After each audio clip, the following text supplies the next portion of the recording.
Ewan Talks. I'm James Francis, and I'll be doing most of the talking. We got a great show for you tonight. Let's jump right into it with Around the League.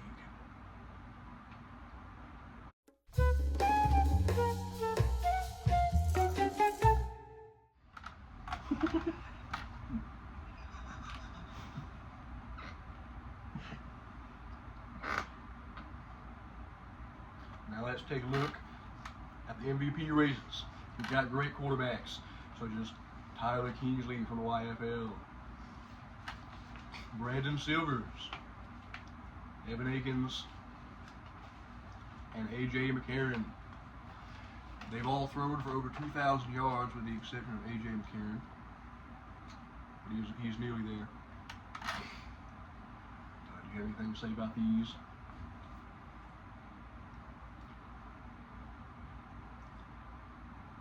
Why is AJ McCarron in this conversation? Because he has thrown 5 touchdowns. He's thrown 5 touchdowns. But he is almost over 2,000 yards.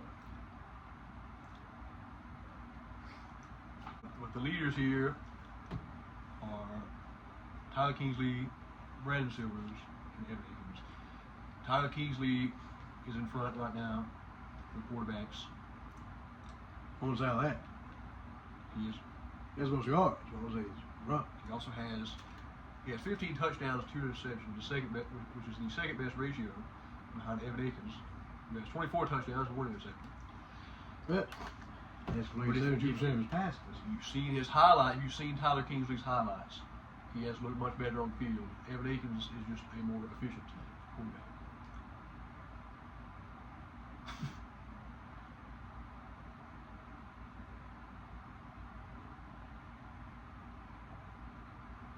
Okay.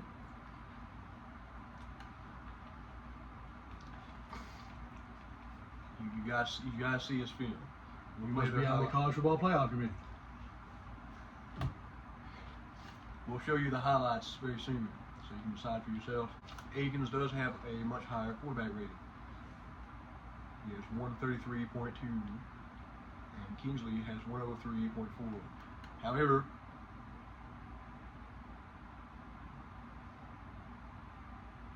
let's look at the running backs. We've got Cleon Cook, who was the favorite at the start of the season to win MVP for the YFL. He's got over 1,000 yards, almost double the second place Monty Ball with 630 yards. He averages 7.9 yards a carry and has 11 touchdowns. And I think he's the favorite to win YFL MVP so far. I would agree. This is who my pick for the best quarterback is his quarterback. He certainly takes a lot of the load off. Yeah, I feel like it'd be interesting the top 2 players be on the same team. I do think Cleon is much more valuable than Evan Akins. Oh yes, I think he's probably the face of the league, and he should be for a long time. Unless, of course, he moves to California and kills his wife in a waiter.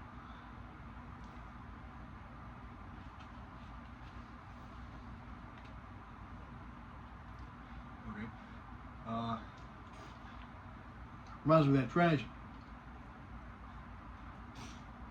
So let's go over to the DFL players. Leading the league in passing yards in the DFL is the Memphis Hounds quarterback, Cole Copeland. All that, and they took Reggie Bush's Heisman away, not his. Oh no, my parents bought a house. I'm sorry, what were we talking about again? Also the glove. So we've got Cole Copeland leading the league in passing yards in the DFL. Copeland. Yes. The hot dog. Garrett Gilbert is second, but he has thrown more touchdowns, but also more interceptions. He's got 16 touchdowns 8 interceptions compared to Cole Copeland's 13 touchdowns and 4 interceptions. They have a similar completion percentage. Matt Whitney has thrown 16 touchdowns and 2 interceptions. He has a whopping 72% completion percentage. And he has the highest quarterback rating in the DFL. He's thrown for almost 200 less yards, and his team is 3-4 right now. We'll see, actually down here. Yes, they were in the Roberts Bowl last year, or last season, in 2020. They were expected to be the favorite to make it to the Roberts Bowl in this league, but they're 3-4 now. And Johnny Manziel, how can we forget Johnny Manziel? He has once. He has not thrown for as many yards as the other quarterbacks, but he has ran for almost 600 yards, I think, on the season. He's got 16 touchdowns and 1 interception. He is one of the most efficient quarterbacks in the league, which he couldn't say that for any of the other leagues he was in, but he's doing well here. He certainly has my vote. I think he has Gabe Bowser's vote as well. I've heard Gabe Bowser likes Johnny Manziel. Oh, yes, Johnny Manziel is the greatest quarterback of all time. Oh, Gabe Bowser. And for running backs, we've got Peyton Hillis, but I don't think he's quite in the conversation yet. He's only got 2 touchdowns. 153 carries for 724 yards is not bad. Very good for a 39-year-old. And the standout wide receiver who came out of nowhere, Jordan Sierra of the Mexico City Roadrunners. 41 receptions for 879 yards. That's 21 yards per catch. He averages almost 110 receiving yards per game. He's got 5 touchdowns. So he is just outside the race, I feel like. But it'll be interesting to see how he turns out. We're only halfway through the season. You know, I was talking to him earlier, actually. Yeah. Well, you know something? He kind of smells like Spam.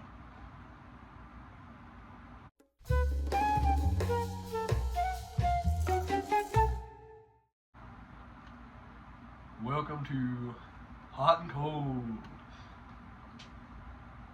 We'll be checking out the teams that are underperforming and overperforming.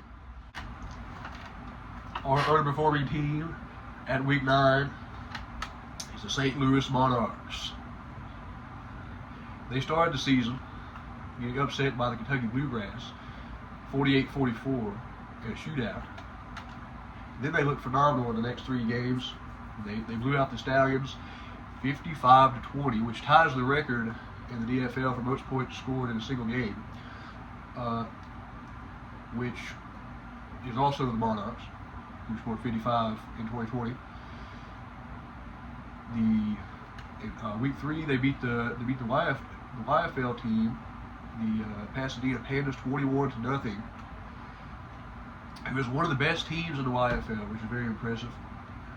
And then they beat the Bluegrass in a rematch, and they started off 3-1. They looked really good, but these last couple weeks, they lost to the Turtles, 21-14. And then they lost to one of the worst teams in the YFL, the Diamonds, 16-14. What do you think about that, year? Don't even get me started.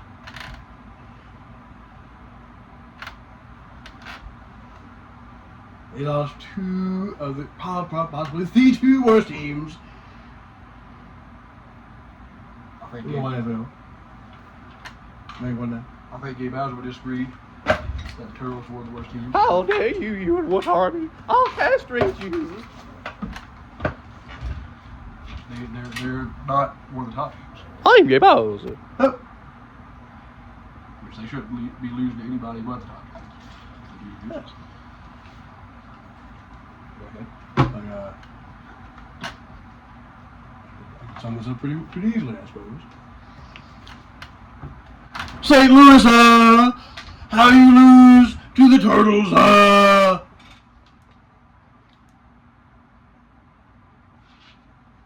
And then, of course, they had a bye week in week 7. Week 7.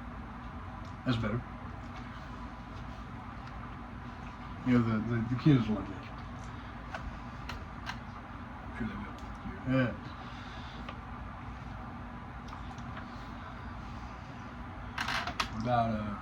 About week 8 here against the Yes. Honeybees. They lost to the Utah team.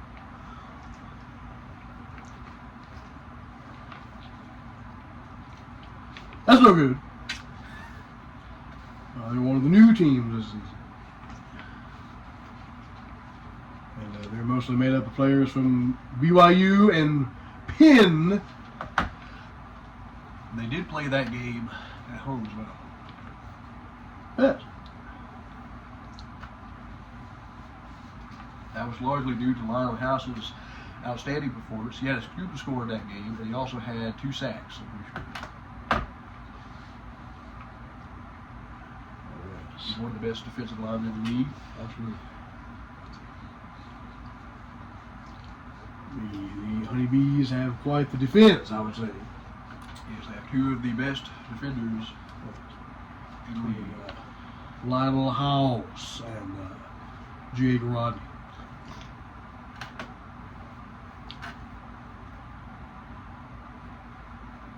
You have anything else to say, Ewan, about the Monarchs?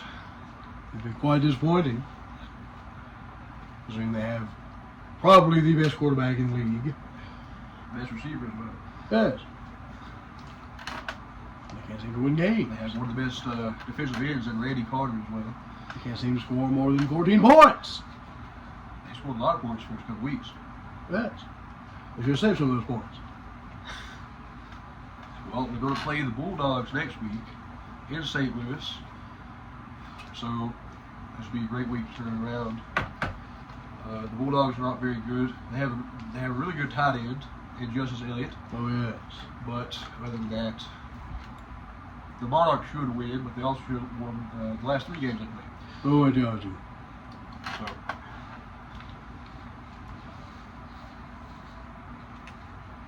now we're going to go over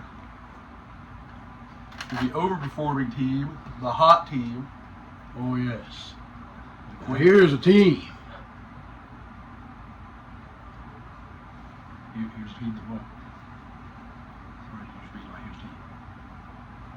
Here's a team. Here's a team. Okay. That is a team. If you want to go there, the Monarchs are a team, but it's not a very good team right now. They're not team. They're their team. Oh, I see, yeah. The Goats are a team. They've got chemistry. Yes. The Goats have 2 of the top rookies. Philip Moses has done really good, the star wide receiver, who is a potential candidate for Rookie of the Year.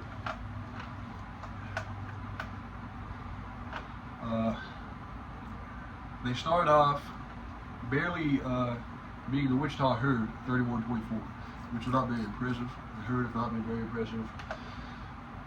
Then they barely beat the Knights, who are also not very impressive. They beat the Warhogs. Warhogs are a little impressive for how bad they are. They start off 1-6. They were also supposed to be better than they were. I sure hope so. They really didn't convincingly beat anybody, but they are undefeated. They blew out the Warhogs the second time they played. They beat one of the best teams in the league, the Cincinnati Legion, and they beat the Sin City Saints with Shane Germain, one of the star players. He was hurt the first couple weeks, and he's back, but he didn't do much. He's a sack machine, they would call him, but he didn't get any sacks in that game. Like James Brown is a sack machine. Tyler Kingsley has thrown all over the place, and nobody's been able to stop the GOAT so far. They're 8-0. They're going to play the Mexico City Roadrunners next week. If they win that game, assuming the Syracuse Spartans win their next game, they will both be 9-0 to start Week 10 when they play each other. And that'll be a game.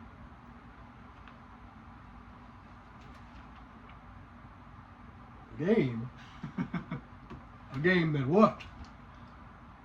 A game.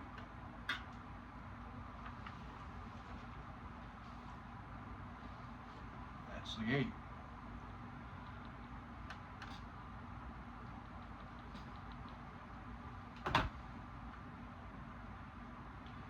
Now we're going to go over to our next segment, unless you have anything else to say.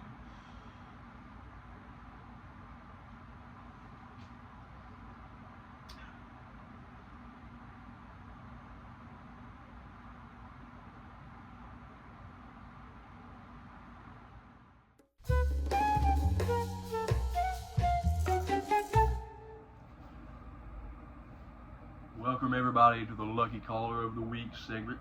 It is Week 8, and we're going to see who our Lucky Caller of the Week is. It's Elmer from Alabama. Say hello, Elmer.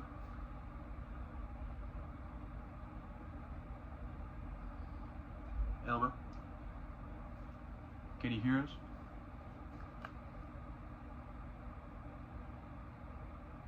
Okay, I think we're having difficulties with... Hi, James. What you doing? I just wanted to hi, say Elmer. that, I've been watching this league, all season so far, and ooh boy, I tell you what, the Syracuse Spartans. I know these teams down here, pretty good too, but I think boy, the Syracuse Spartans might be the best team in the league. I just wanted to see what you thought about that, James, and I'd I say don't know what the commissioner of the league thought about who the best team is. And you're kind of an expert or something on there, ain't you? Ain't you, Mr. James? Yes,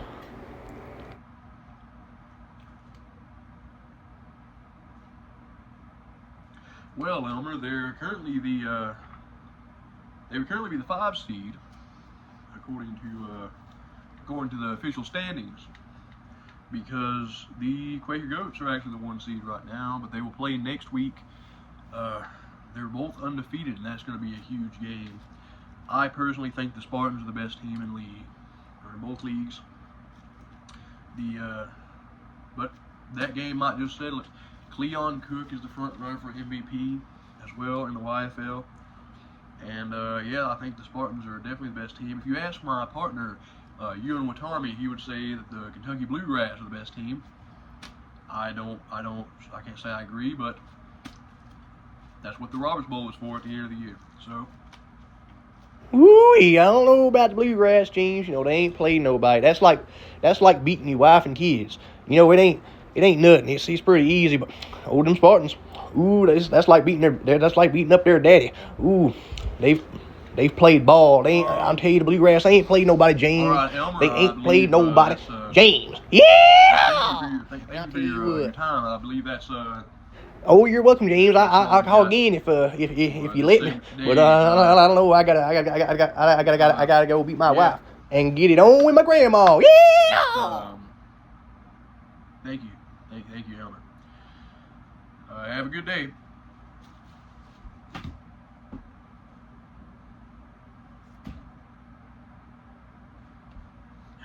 Now we're gonna go over and look at the draft prospects for the next draft, and then we're gonna have the closing arguments.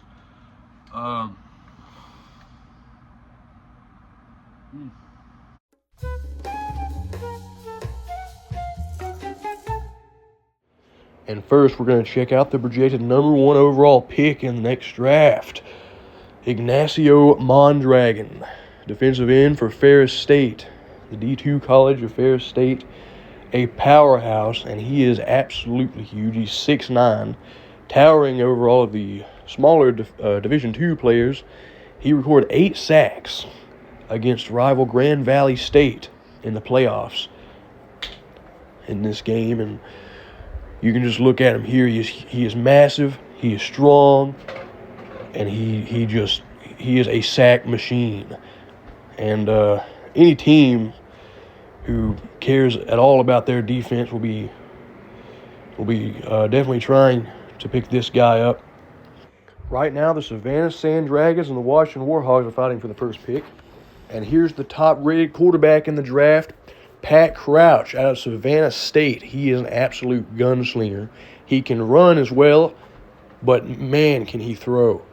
If you take a look here, on the run, he throws it, 60 yards down the field, on the money. And he is just one of the most accurate quarterbacks I have ever seen. He makes ridiculous plays. He reminds me, he's the Johnny Manziel of Division II football, if that tells you anything about him. Hopefully he does better in the league, though. Of course, Johnny Manziel has done pretty good in this league, but we'll see how it goes. On the same team, he's got running back Carlos Cheek, who is, there he is, doing a little jig. He is he's projected to be the 3rd pick in the draft. They also have Keenan Blade at wide receiver, who we're not going to show, but he's a projected top 5 pick in the next draft after this one. Carlos Cheek is very wiggly. He reminds me a little bit of Barry Sanders, but he's white. You know what? He's pretty dang good, and I think he'll be good in the for Roberts football. We need a couple more running backs. The league is very running back heavy, so I'd like to see where he ends up. Or top heavy, I should say. But yeah, Pat Crouch looks phenomenal so far. It looks like it's going to be Ferris State and Savannah State in the D2 championship on December 20th. So look forward to that. Mark that on your calendars if you don't have anything else to do. Which you probably do, but if you don't, then you should watch that D2 championship. It's going to be good, and it's going to have Pat Crouch, the best quarterback in Division II, going up against probably the best defense and the best defensive lineman I have ever seen. So, not just D2, that guy is absolutely insane. I don't know how he didn't go to Michigan or something. He went to freaking Ferris State. But whatever. Somebody did good there. But we're going to close it out with Ewan and Tommy. Well, call me Glenn Miller, because I'm in the mood. So what do you think, Ewan, about who do you think is going to win the Roberts Bowl this year?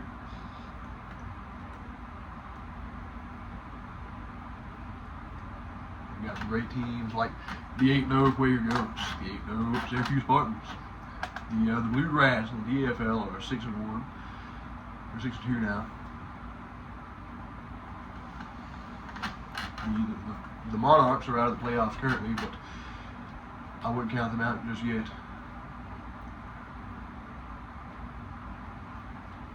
I really like Bluegrass myself. I think the Bluegrass are a pretty good team, but I don't think Johnny Manziel could compete against any of the YFL defenses, especially the Syracuse Spartans.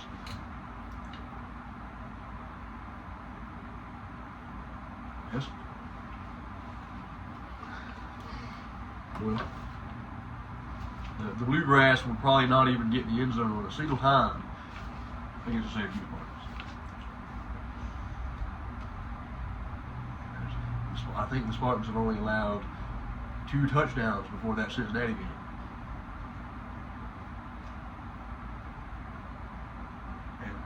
So you're telling me that Johnny Manziel is as good as Brandon Silvers? Yes. No. Brandon Silvers is much better. That's why he's in the YFL.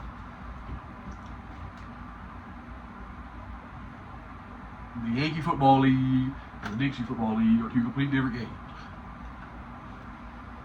Yes. I'm just wondering why you picked the Bluegrass to win. They're the best team. They're not. Where they go? They're not the best team. Here they are. They're Johnny Manziel. The Spartans have the best running back, the best receiver, the best quarterback, the best offensive line, the best defensive line in both leagues. And they can lose. What do the Bluegrass have on the Spartans?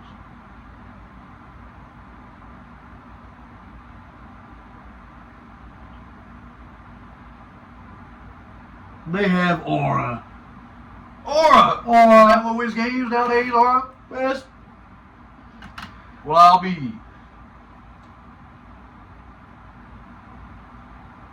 I suppose you will. The Syracuse Spartans are going to bend every team they play over a table and spank them.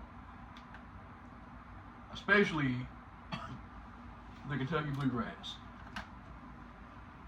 If they even make it that far. You don't just spank Johnny Manziel. Would. Why not? What's he gonna do against the Spartans' defense? He always does. You're gonna go this. I don't know you, but I don't think the Bluegrass have it in them. Sure they have it. They lost to the Monarchs the second time. Pretty handily.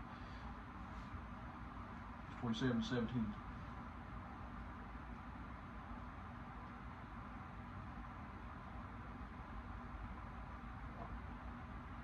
Yes.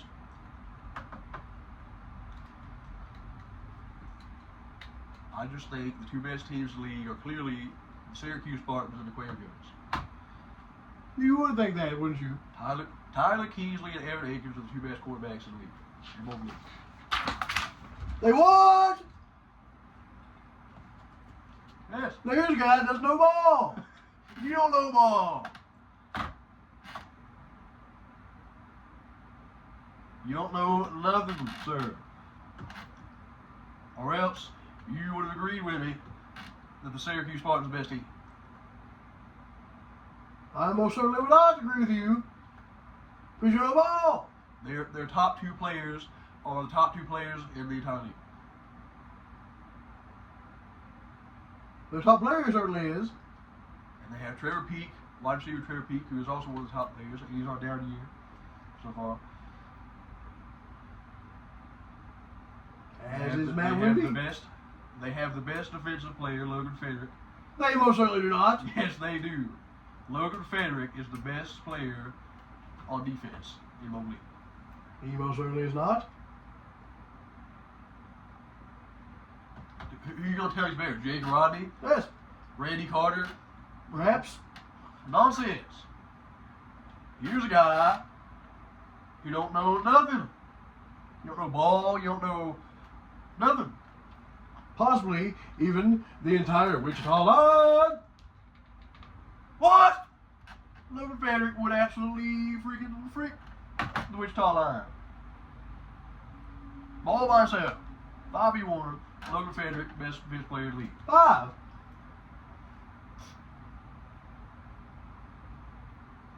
What? What are they doing with 5 left out there? I don't know the entire roster.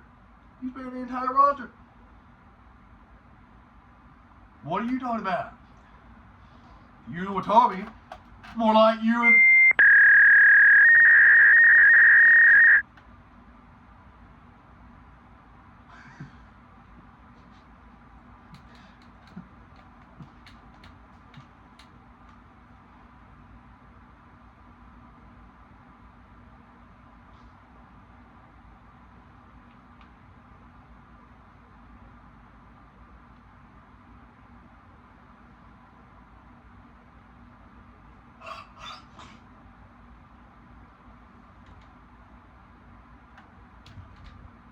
What?